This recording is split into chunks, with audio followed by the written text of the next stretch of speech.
Moving on, Ayodhya బాలరాముడికి మరో అరుదైన కానుక ఇచ్చారు భక్తులు.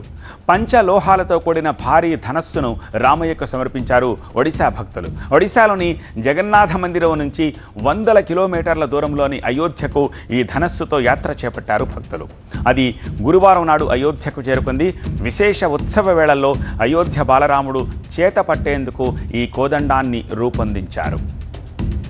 అయోధ్య రామాలయానికి భక్తులు వివిధ రకాలైన విలువైన కానుకలు సమర్పిస్తున్నారు. వాటిలో బంగారు విగ్రహాలు, కిరీటాలు, ఇతర అలంకరణ వస్తువులు ఉన్నాయి. తాజాగా ఒడిశాకు చెందిన భక్తులు ఈ అరుదైన స్వర్ణ పంచలోహ విల్లును సమర్పించారు. బంగారం, వెండి సహా 5 లోహాలతో తయారైన ఈ ధనస్సుపై కార్గిల్ యుద్ధవీరుల గాథలు, భారత సైన్య పరాక్రమ చిహ్నాలను చెక్కడం విశేషం.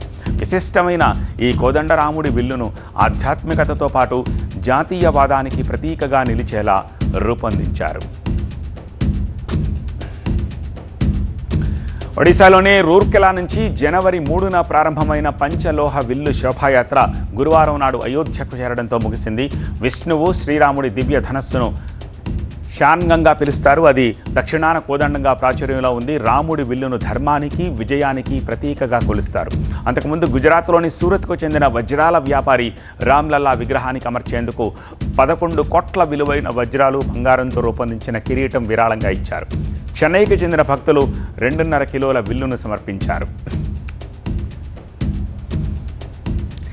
ఈ స్వర్ణలోహ పంచ విగ్రహాలు విల్లు విశేషాలని డీటెయిల్గా చూద్దాం.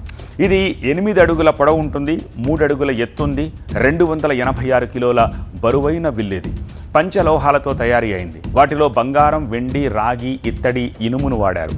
తమిళనాడుకు చెందిన 40 మంది మహిళా కార్మికులు దీన్ని తయారు చేయడం విశేషం. దీని తయారీకి 8 నెలల సమయం పట్టింది.